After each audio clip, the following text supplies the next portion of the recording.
여러분 안녕하십니까? 광주 MBC 뉴스투데이 시작합니다. 먼저 오늘의 주요 뉴스입니다. 그제와 어제 새벽까지 내린 장맛비로 광주 전남 지역 곳곳에서 큰 피해가 났습니다. 장맛비는 오늘도 계속되고 있습니다.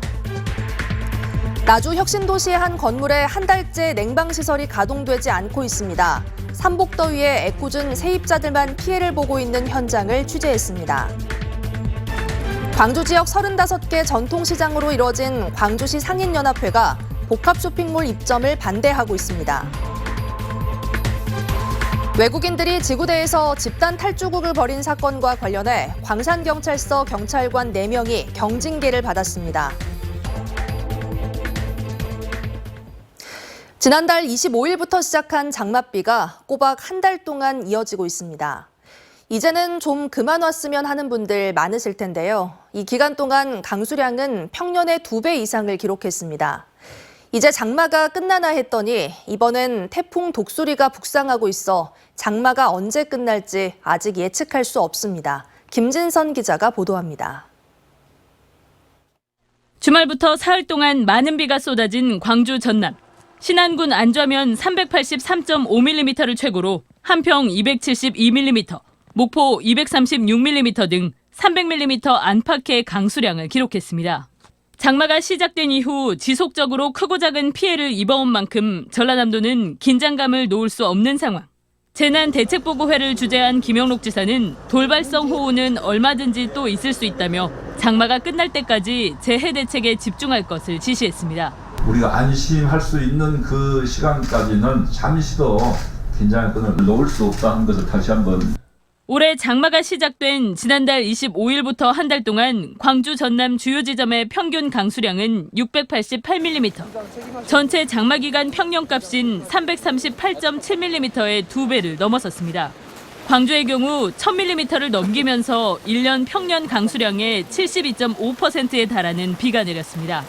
보통 7월 하순이면 장마가 끝나지만 현재 제5호 태풍 독수리가 필리핀 동쪽 해상에서 발달하고 있어 올해 장마 종료 시점은 여전히 미지수입니다. 현재 태풍 이동 경로의 변동사항에 따라 우리나라 부근의 기압계에 영향을 주어 정체전선 위치가 매우 유동적이기 때문에 이번 비는 25일 오후까지 이어지면서 30에서 80mm, 많은 곳은 120mm 이상 내리는 곳도 있겠습니다. 비가 잠시 그친 기간에는 폭염이 찾아오겠고 이후에는 또다시 50에서 60mm의 국지적으로 강수가 집중된 소나기가 내리는 곳이 많겠습니다. MBC 뉴스 김진선입니다.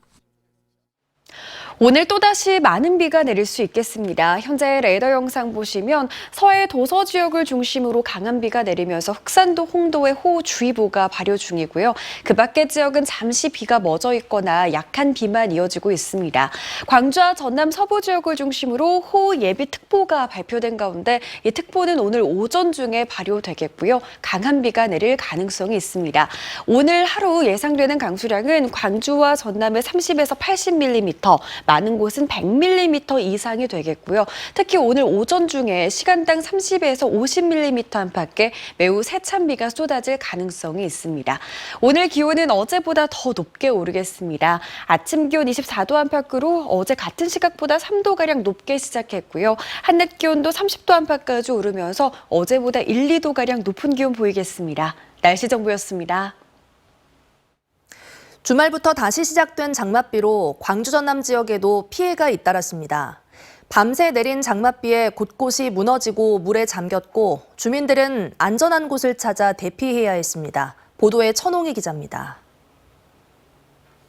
어르신들이 구조대원 등에 업혀 물에 반쯤 잠긴 집을 빠져나옵니다. 짐을 챙겨 나오지 못한 것이 아쉽지만 다친 곳 없이 대피했다는 사실에 안도합니다. 야학장에서 달라든 게 그냥 마당에 얼른 차버리더라고. 이장이 전화가 왔어라. 위험한 게 해관에로 가시자고. 우리는 못 나온 게 업었어 둘이다. 하천이 역류하면서 농과 밭은 본래 형태를 알아볼 수 없을 정도로 물에 잠겼습니다. 이곳은 원래 마을을 연결해주는 길목이었습니다. 비는 잠시 그쳤지만 집중호우로 마을 전체가 물바다가 됐고 지금도 여전히 물이 빠지지 않고 있습니다. 장성댐 방류로 불어난 물 때문에 난데없는 피난 생활을 시작한 주민들은 이부자리 하나에 간신히 몸을 누입니다. 광산구청 강당에 차려진 임시대피소엔 주민들이 챙긴 진보다리들이 널려 있습니다. 우리가 홍수로 집을 2번 날렸어요. 그 자리에서만 경찰들이 화장실까지 쫓아다니면서 나가라고 그러는 거예요.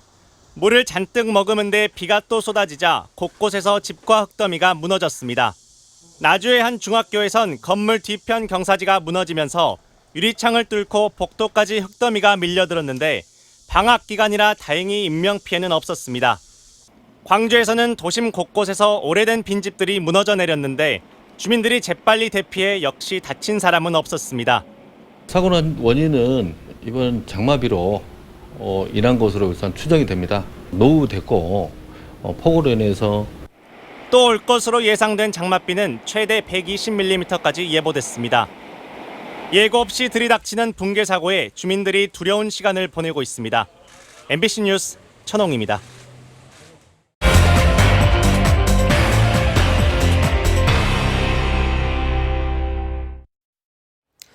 요즘 같은 삼복더위에 사무실에서 냉방시설 없이 지내야 한다면 상상만 해도 고통스러운데요. 나주 혁신도시의 한 사무실에서는 한 달째 세입자들이 더위와 씨름하고 있습니다. 알고 보니 이 건물은 사기 분양 의혹으로 논란이 된 곳인데 분양금에 문제가 생기면서 애꿎은 세입자들만 피해를 보고 있습니다. 한 걸음 더 김초롱 기자가 현장 취재했습니다. 나주 혁신도시의 한 지식산업센터입니다. 제조업과 지식산업 분야 등의 업무시설로 쓰이는 쉽게 말해 아파트형 공장인데 최근 중앙 냉방시설이 고장나 세입자들이 불편을 겪고 있습니다. 한참 비 왔을 때, 그때는 안에가 너무 이제 습하니까 이게 그냥 계속 앉아 있으면 땀이 나요. 계속 샤워를 하거나 그러고 지금은 버티고 있는데. 한 달 전부터 건물 전체 냉방에 문제가 생겼고 일부 다시 가동됐지만 아직도 약 150호가 더위에 시달리고 있습니다. 일단 더운 걸 잊어야 제 일에 집중을 할 수 있는데 더위와 싸워야 되는 상황이 돼버리니까 일을 못하게 될까 봐 그게 걱정인 거죠. 선풍기 2대를 켜고 이렇게 창문까지 열어놨지만 집 안은 여전히 덥고 습합니다. 하지만 건설사도 중앙냉방시설을 설치한 업체도 나서지 않고 있습니다. 시설 설치 업체는 관리 부실이 문제라며 무상 사후 서비스는 불가능하다고 답했습니다. 취재진이 품질 보증 기간을 물었지만 건설사가 설치 비용을 제대로 지급하지 않아 소송 중이기 때문에 밝힐 수 없다고 답했습니다. 그 현장 방치로 인해서 이런 문제들이 좀 발생을 한 거고 저희는 절대 수리 거부가 아니고 위상 AS는 얼마든지 당연히 이제 성실하게 진행을 하겠다는 게 저희 입장이고요. 건설사는 왜 냉방시설 설치 업체에 비용을 내지 않은 걸까? 건설사 대표는 사기 혐의로 지난주 검찰에 송치됐습니다. 업무용 시설을 주거용이라고 속이는 등 분양 사기 의혹이 일었기 때문입니다. 결국 건설사는 분양금도 받지 못하게 돼 부도를 앞두고 있습니다. 그게 부도를 밟지 않으면 법정관리 승인이 돼가지고 이제 그게 회생 절차를 밟을지 돈을 언제 주겠다 아니면 어떻게 해결을 하겠다라고 말씀드리기가 좀 힘든 상태이네요. 관리비로 먼저 수리하고 추후 건설사에 금액을 청구한다 해도 이를 돌려받을 수 없기에 이러나 저러나 결국 애꿎은 세입자들만 피해를 보게 됐습니다. MBC 뉴스 김초롱입니다. 전남경찰청은 관급공사 계약 체결 대가로 뇌물을 챙긴 의혹을 받고 있는 김산 무안군수와 군청 공무원, 군수선거 캠프 관계자 등 10명을 검찰에 불구속 송치했습니다. 이들은 지난해 8억 원대의 관급자재 공급 수의 계약을 맺는 대가로 계약금의 10%에 해당하는 8천만 원을 뇌물로 주고받은 혐의를 받고 있는데 김산 군수는 관련 혐의를 부인하고 있는 것으로 알려졌습니다. 지구대에서 외국인들이 집단 탈주국을 벌인 사건과 관련해 현장 대응을 소홀히 한 의혹을 받은 경찰관들이 징계를 받았습니다. 광주경찰청은 광산경찰서 112 상황실 팀장에게 감봉 처분을 하고 집단 탈주국이 발생한 지구대의 팀장 등 나머지 직원 3명에 대해선 견책 처분을 내렸다고 밝혔습니다. 이들은 지난달 11일 도박 혐의로 지구대에 붙잡혀온 외국인들을 제대로 감시하지 못하고 집단 도주를 막지 못하는 등 대응을 소홀히 해 징계위원회에 회부됐습니다. 도박 사이트를 운영하다 검거된 아버지를 뒤이어 4천억 원대 불법 도박 사이트를 운영하고 범죄 수익까지 은닉한 30대 딸이 실형을 선고받았습니다. 광주지법 형사 2단독 윤명화 판사는 지난 2018년부터 3년 동안 아버지와 함께 비트코인을 매개로 하는 불법 도박 사이트를 운영하고 경찰에 압수된 600억 원 상당의 비트코인을 몰래 빼돌린 혐의로 기소된 34살 이모 씨에게 징역 5년을 선고하고 600억 원 추징을 명령했습니다. 윤 판사는 피고인이 도박 사이트가 아닌 가상화폐 마진 거래소를 표방했다고 주장하지만 사실상 우연에 기댄 도박 공간에 불과하다며 양형 이유를 설명했습니다.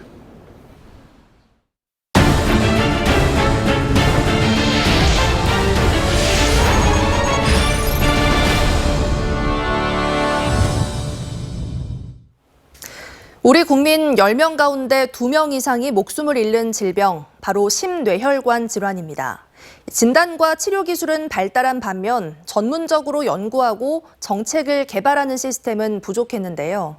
장성군이 국립심뇌혈관연구소를 세우겠다고 오래전부터 노력했는데 최근 그 결실을 맺었습니다. 보도에 주현정 기자입니다. 전 세계 사망 원인 1위 심혈관 질환. 국내에서도 암 다음으로 가장 많은 이들이 심근경색과 뇌졸중 등 관련 질병으로 목숨을 잃고 있습니다. 심뇌혈관 질환을 진단하고 치료하는 비용 역시 크게 늘고 있는데 정작 국가 차원의 연구와 정책 개발은 속도를 따라가지 못하고 있습니다. 심혈관 질환이 어떻게 발생하고 어떻게 유병률이 어떻게 되고 우리나라 실정에 맞는 진단과 치료법을 개발 연구하는 것이 필요하거든요. 이제 체계적인 연구가 잘 안 되고 있는 상황이죠. 두 곳의 대학병원과 다양한 관련 연구기관이 밀집한 지역에 이점을 내세워 일찌감치 국립심뇌혈관센터 유치에 나섰던 장성군. 유치에 나선 지 16년 만에 사업 승인 단계인 기획재정부의 타당성 재조사를 최근 통과했습니다. 국립심뇌혈관연구소가 들어설 장성군 남면입니다.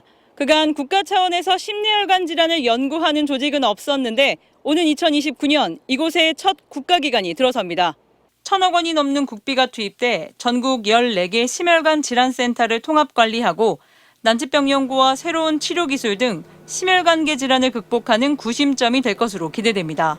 12,500개 정도로 전문직 일자리가 창출이 될 것 같고요. 또 인구 이입도 많은 인구들이 유입이 예상이 됩니다. 대한민국 의료산업의 신부흥기를 맞이하지 않겠냐. 모처럼 만에 찾아온 지역발전 기회가 알맹이 있는 결실로 맺어지기를 지역민들은 바라고 있습니다. MBC 뉴스 주현정입니다. 기존 배터리 드론의 짧은 비행 시간을 보완한 하이브리드 드론이 개발돼 섬 지역의 무인 택배가 활성화될 전망입니다. 유인도만 250여 개에 달하는 완도군이 시연회를 열고 드론 배송 활성화를 모색하고 있습니다. 신광하 기자의 보도입니다. 구급약을 매달고 항구를 떠난 드론이 바다 건너 목적지에 도착해 약상자를 떨구고 되돌아옵니다. 휘발유와 전지를 동시에 사용하는 하이브리드 드론입니다. 최대 풍속 초속 14m, 시간당 10mm의 강우에도 최대 시속 70km로 최장 3시간까지 비행이 가능합니다. 비행 시간을 획기적으로 늘렸고 3시간 이상, 그다음에 많은 무게를 들 수 있는, 그중에서도 특히 저희들 하이브리드 드론은 병렬식이라고 해가지고 4개인 비행 날개를 6개로 늘리면 최대 30kg의 중량물을 운송할 수 있습니다. 256개의 섬을 보유한 완도군은 하이브리드 드론 시연회를 열고 섬 무인 택배와 적조 예찰 등 다양한 용도로 활용 가능성을 검토하고 있습니다. 관건은 안정적인 채공 시간과 비행 안정성입니다. 하이브리드 드론 이런 시연을 통해서 앞으로 무인 택배까지 확대를 하고요. 이 부분을 점차 좀 넓혀서 수산과 농업 분야까지 점차 확대해 나갈 계획을 가지고 있습니다. 장시간 비행과 중량물 운송이 가능한 하이브리드 드론 개발이 활성화되면 날씨에 영향받는 섬 지역 물품 보급이 한층 원활해질 것으로 전망됩니다. MBC 뉴스 신광하입니다.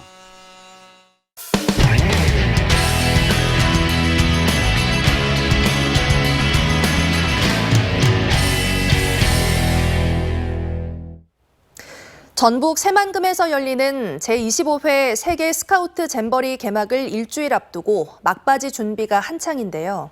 하지만 전라북도의 발표와 현장 상황은 차이가 있어 보입니다. 침수 대책에도 불구하고 이번 주 폭우 때문에 배수로는 또다시 막혔고 땡볕을 피하기 위해 조성된 그늘막은 여전히 미비한 상황입니다. 전주문화방송 박혜진 기자가 현장 취재했습니다. 2주도 남지 않은 제25회 세계 잼버리 대회. 화장실과 샤워장, 전기 공급 시설들이 들어섰습니다. 그렇다면 고질적인 문제였던 배수는 어떨까? 배수는 뭐 잘 되고 있죠. 물이 고여가지고 빠지질 않는다. 이런 배수로를 다 해놨기 때문에. 하지만 설명과 다르게 굴삭기 등 장비 수십 대가 곳곳에서 공사 중입니다. 지난 13일부터 부안에 350mm의 비가 내리면서 바다모래가 배수로를 막아버려 결국 물이 빠지지 않고 있기 때문입니다. 했는데 이제 자꾸 이게 비가 오면 퇴적돼가지고 저기에서 자꾸 문제가 돼요. 잘 안 빠져서 수로관을 그래서 시공을 하고. 이미 배수 공사는 마쳤지만 재기능을 하지 못하면서 이처럼 수로관을 덧대는 추가 공사를 하고 있는데요. 이뿐만 아니라 토사가 계속해서 무너져 내리면서 임시방편으로 매트를 덮어 막는 작업도 함께 진행 중입니다. 다른 쪽에서는 거대하고 질퍽한 부지를 메우는 작업이 한창이지만 대회전 마무리는 힘든 상황입니다. 좀 심하게 이렇게 제방이 유실되고 응급복구만 한 구간들도 있어요. 사실 8월 1일까지는 작업을 할 수 있는 상황은 아닌 것 같아요. 행사 기간 중이라도 장비를 투입해서. 가장 큰 걱정거리인 폭염을 피할 유일한 공간인 덩굴터널은 그냥 뼈대체로 있습니다. 올해 잼버리 기간 12일 가운데 9일 동안 폭염특보와 열대야가 있었던 지난해를 고려할 때 넉넉한 폭염 대피 공간은 꼭 필요합니다. 곧 찾아올 153개국 4만 3천여 명의 청소년들이 안심하고 대회를 즐길 수 있을지 걱정이 커지고 있습니다. MBC 뉴스 박혜진입니다. 울산시의 인구도 해마다 감소해 110만 명 아래로 줄어들 위기입니다. 이런 가운데 실제 거주자가 아니더라도 지방도시에 일시적으로 체류하는 사람도 인구에 포함을 시키는 생활인구 개념을 도입하자는 주장이 나오고 있습니다. 울산문화방송 이상욱 기자가 보도합니다. 6월 말 현재 울산 인구는 110만 6,015명. 10년 전보다 4만 6천 명 줄었고 인구가 정점을 찍었던 2016년보다는 6만 명 이상 감소했습니다. 특히 출생아 수 감소로 0에서 4세 인구는 45.8% 급감했고 교육과 취업 등을 이유로 청년 인구가 빠져나가면서 청년층 유출도 심했습니다. 이 같은 추세라면 오는 2036년 울산 인구가 99만 1,800명으로 100만 명 밑으로 추락할 것으로 예상됩니다. 이처럼 울산 인구가 7년 연속 감소하면서 광역시 동력 상실이 우려되자 인구 관리 정책을 바꿔야 한다는 지적이 나오고 있습니다. 주민등록상 주소지를 기준으로 하는 인구 통계를 체류자 중심으로 바꾸는 생활인구 개념을 도입하자는 겁니다. 울산처럼 공단이 밀집한 산업도시의 경우 일시 체류자가 수만 명에 달하지만 주소지와 생활지역이 달라 공공서비스 공급에 괴리가 발생한다는 이유도 있습니다. 생활인구 중심의 인구 정책을 도입해 맞춤형 프로그램을 실행한다면 지역 경제 활성화는 물론 지방 인구 유입을 촉진시키는 효과가 있을 것으로 기대하고 있습니다. 실제 일본에서는 관계인구 개념을 도입해 지역 연고자와 방문자를 인구에 포함하고 있습니다.